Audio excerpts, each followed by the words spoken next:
Bonjour à tous, nous nous retrouvons pour une nouvelle vidéo pour réviser le CRPE et surtout pour le réussir.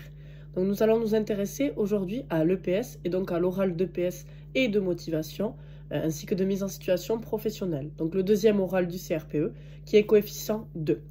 Donc on va s'intéresser aux finalités de l'EPS.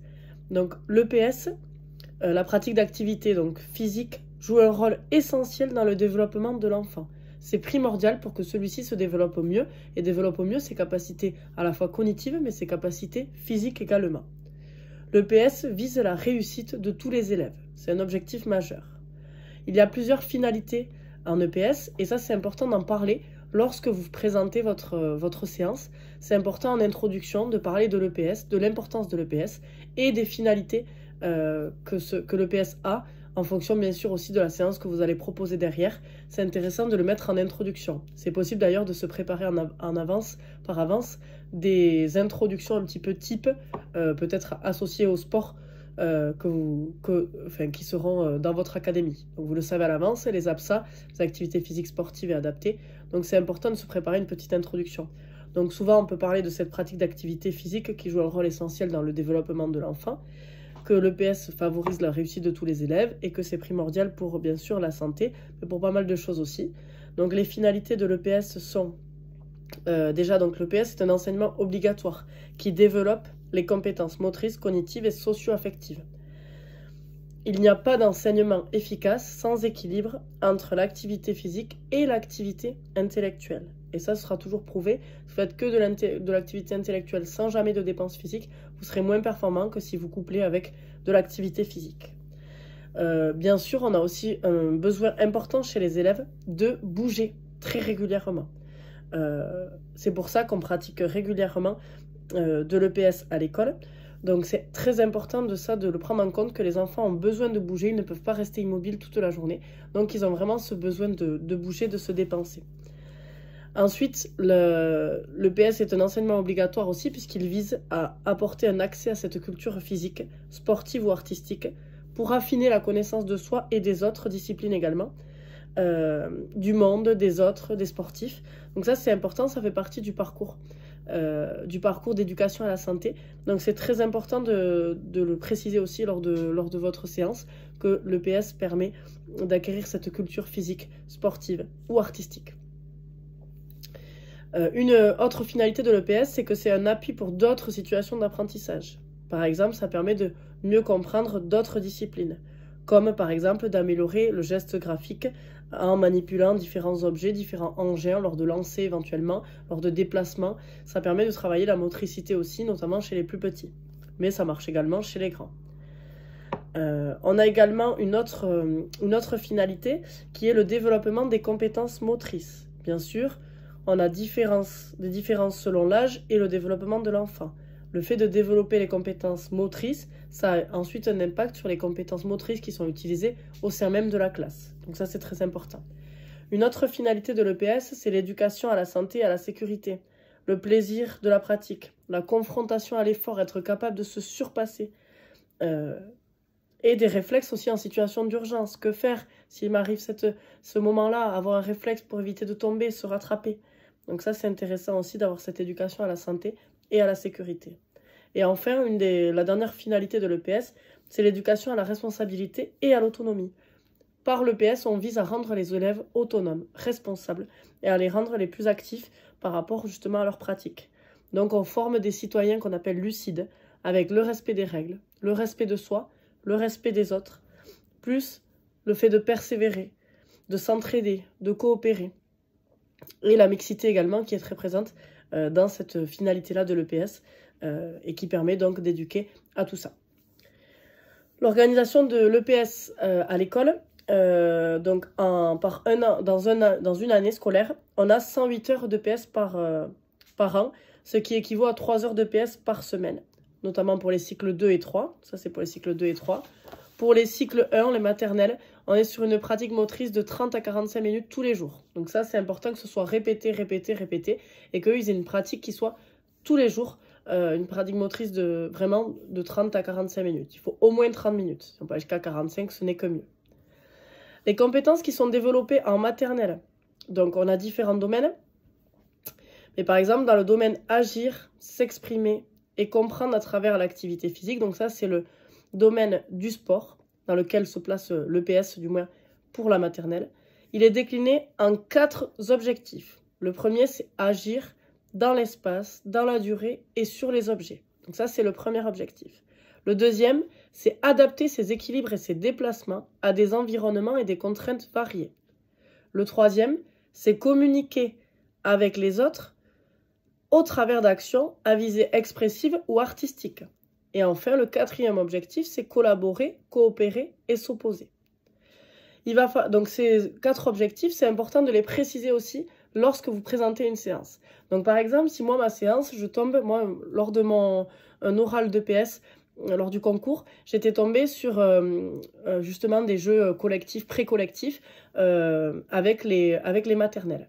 Donc, il faut donner votre définition, les finalités de l'EPS, qu'est-ce que ça permet de développer, qu'est-ce qui est important. Et ensuite, vous expliquez que votre séance va se situer dans l'objectif d'apprentissage, donc dans le domaine agir, s'exprimer et comprendre à travers l'activité physique, et plus particulièrement dans l'objectif collaborer, coopérer et s'opposer. Moi, c'était le cas pour moi. Il y a les 4 objectifs différents. Selon chaque APSA, elle rentrera dans un objectif ou dans un autre. Par exemple, la danse, elle rentrera dans communiquer avec les autres au travers d'actions à visée artistique ou expressive. Donc ça, c'est important, bien sûr, de connaître par cœur ces 4 objectifs. Ensuite, on peut avoir, bien sûr, toujours des activités transversales. Quand on fait de l'EPS, il y a du lien aussi avec des situations de classe. Par exemple, si on est en train de travailler les mathématiques et qu'on travaille sur les longueurs, peut-être qu'on va pouvoir justement travailler avec des déplacements, calculer des distances, des choses comme ça. Ça peut être aussi en maternelle notamment, je lis une histoire avec un parcours particulier d'un enfant qui veut échapper à un loup et je remets en place cet atelier en salle de motricité pour donner du sens à ce que je viens de lire, pour le mettre en scène sous forme de parcours avec des obstacles par exemple, et c'est vrai que ça fonctionne assez bien. Pour l'élémentaire, les compétences qui sont construites en élémentaire, il y a 5 compétences différentes. Donc les compétences, c'est développer sa motricité et apprendre à s'exprimer en utilisant son corps. Ensuite, c'est s'approprier par la pratique physique et sportive des méthodes et des outils. Partager des règles, assumer des rôles et des responsabilités, ça c'est primordial. Apprendre à entretenir sa santé par une activité physique régulière. Et enfin, s'approprier une culture physique, sportive ou artistique. Donc ça, c'est les 5 compétences également. Vous pouvez les citer lors de votre introduction à votre séance, lors de l'oral. Donc c'est important de les connaître aussi, de s'être entraîné à les utiliser plusieurs fois, à les citer plusieurs fois pour les avoir en tête. Et ce qui est très très important à connaître pour l'élémentaire, c'est les 4 champs d'apprentissage qui sont complémentaires et dont vous allez devoir parler lors de votre oral. Donc bien sûr, ils s'appuient tous sur des APSA différentes. Et c'est là que ça va être important de savoir dans quel APSA se situe, dans quel champ d'apprentissage se situe mon APSA. Si par exemple, donc les 4 champs d'apprentissage, le premier c'est produire une performance optimale, mesurable à une échéance donnée. Donc là, on va retrouver tout ce qui est course, donc tout ce qui est athlétisme. On peut retrouver la natation, mais dans un second temps, quand on sera sur vraiment de la performance et de la vitesse. Donc on ne le mettra pas dès le début. Par contre, on peut trouver tout ce qui est athlétisme, lancer loin, courir vite, courir longtemps, jeter loin, sauter loin. Voilà, toutes ces choses-là, ou sauter haut, selon. Donc ça, c'est produire une performance. Ensuite, on va avoir le deuxième champ d'apprentissage, adapter ses déplacements à des environnements variés. Là, pour l'instant, on va retrouver la natation au départ. Après, quand vous êtes fait en CM2 et qu'on commence à rentrer dans une performance ou on mesure un chrono, des choses comme ça, là, on va pouvoir faire basculer la natation sur produire une performance optimale. Mais pour les autres classes, on risque d'être sur adapter un déplacement à des environnements variés. Donc, ce sera le champ d'apprentissage de la natation, tout comme ce sera également le cas pour l'acrosport, par exemple. Non, pas l'acrosport, pardon, je rectifie. Pour la course d'orientation, adapter ses déplacements à des environnements variés. Pour tout ce qui est parcours aussi qu'on peut proposer, pour tout ce qui est travail d'équilibre. Donc là, on va être sur adapter ses déplacements à des environnements variés. Si on fait de l'escalade, ce sera également dans ce domaine-là. Si on fait du ski, des choses comme ça, des activités extérieures rentreront aussi là-dedans.